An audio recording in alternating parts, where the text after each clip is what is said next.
प्रहराजपुर पंचायत रे ग्रामीण सुपर मीना बजार उद्घाटित मन मोहुची टॉय कार। कटक सदर प्रहराजपुर थाना पड़िया बहु प्रतीक्षित सुपर मीना बजार उद्घाटित हो जाइछि। 8 दिन धरी चलिबाकु थिबा एही ग्रामीण सुपर मीना बजार रे 30 रु अधिक दुकान तथा घरकरणा सामग्री, पिलांक खेलना सामग्री, दोली, चटपटी खाद्य सामग्री दुकान खोला जाइथिबा बेले पिलांक पसंद टॉय कार प्रथम दिन रे प्रबल जन समागम होइतिबा देखिबाकु मिलिथिला।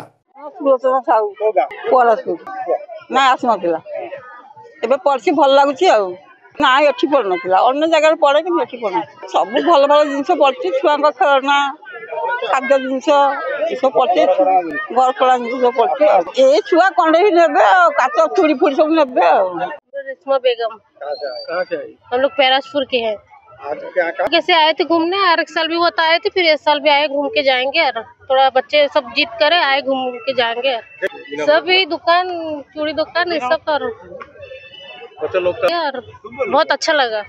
तुम बोलो कैसा बहुत खुशी लगता है इधर आके, बच्चे लोग का भी माइंड थोड़ा अच्छा हो गया इधर घूमने। बच्चे सुबह से बोल रहे थे चलो मीना बाजार देखने जाएंगे, तो हम लोग अभी आए, बहुत अच्छा लगा। बहु वर्ष है मीना बाजार है ग्रामीण मीना बाजार लोक मैंने आमर ये जो जनसाधारण रही बहुत सुख अनुभव करी बालीजात्रा कटक बालीजात्रा पारादीप विश्वकर्मा सेठाकू जो अर्थ खर्च कर जाई पारुना आमर जो चाषी मूलिया लोक सेटा ये आनंद पाँच अति सुलभ मूल्य रे देखुं मीना बाजार छोट मीना बाजार टी जेहेतु 10-20 दुकान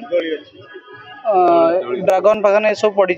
प्रहराजपुर अंचल अग्रणी युवा संगठन यही मीना बाजार को आयोजन करथिबा बेले सरपंच अब्दुल वाहिद खां एवं बीजेपी मंडल सभापति चित्तरंजन साहू यही मेला को उद्घाटन करथिले।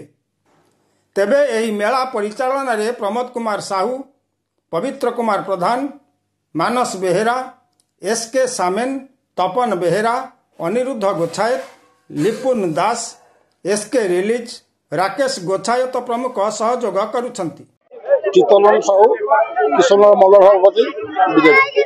प्रथम मुझे आयोजन कर मोर सान भाई और बंधु मान प्रथम मुझे शुभेच्छा जनाऊँ जहाँ हो आम पराजपुर पंचायत तो मीना बाजार पड़ी आनिक आयोजन ये कर धन्यवाद जनाऊँ।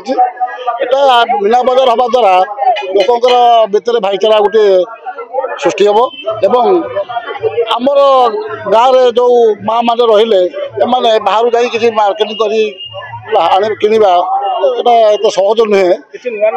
नुआ नुआ जिनस आमर ये आसी लोक किसी खरीदी करेंगे और पिला मनोरंजन ये भी किसी दोली अन्य खेलना जिनस लगी पिला मनोरंजन भी हम। आज्ञा आज्ञा सुनिश्चित सुनिश्चित सुनिश्चित आ द्वारा आमर पंचायत किसी भाई मानक भी आर्थिक अवदान हो।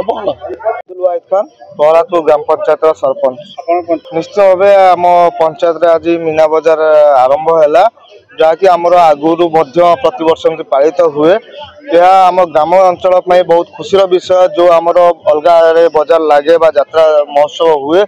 आम ग्रामांचल विभिन्न प्रकार देखो मूलिया श्रेणी लोक अच्छा सब श्रेणी लोक अच्छा सब जगह जाए उपभोग कर मीना बाजार लगे ग्रामांचल जो मैंने अच्छा जो मैंने बाहर जाकि उपभोग कर उपभोग कर विभिन्न प्रकार जिनिस पत्र किणाकिणी कर एंटरटेनमेंट कर जहाँ आम ग्रामांचल आम लोक मान बहुत खुशी विषय भाव या द्वारा आर्थिक भाईचारा और सामाजिक प्रभाव पड़ुछि। आम ये भाईचारार प्रतीक प्रहराजपुर ग्राम पंचायत कहले भाईचारार गोटे प्रतीक। आज पर्यंत आम हेतु पाइबा दिन आम आज पर्यंत प्रहराजपुर भाईचारा भितर केबे आम विशृंखला देखिनु एवं आशा कर भविष्य केबे देखिबु ना। तेबे प्रहराजपुर पंचायत समेत आखपाख 5टी पंचायतर लोक माने यही मेला को उपभोग करिवे बोली बीजेपी युवनेता चित्तरंजन साहू कहछंती। बसंत रथଙ୍କ रिपोर्ट NTV।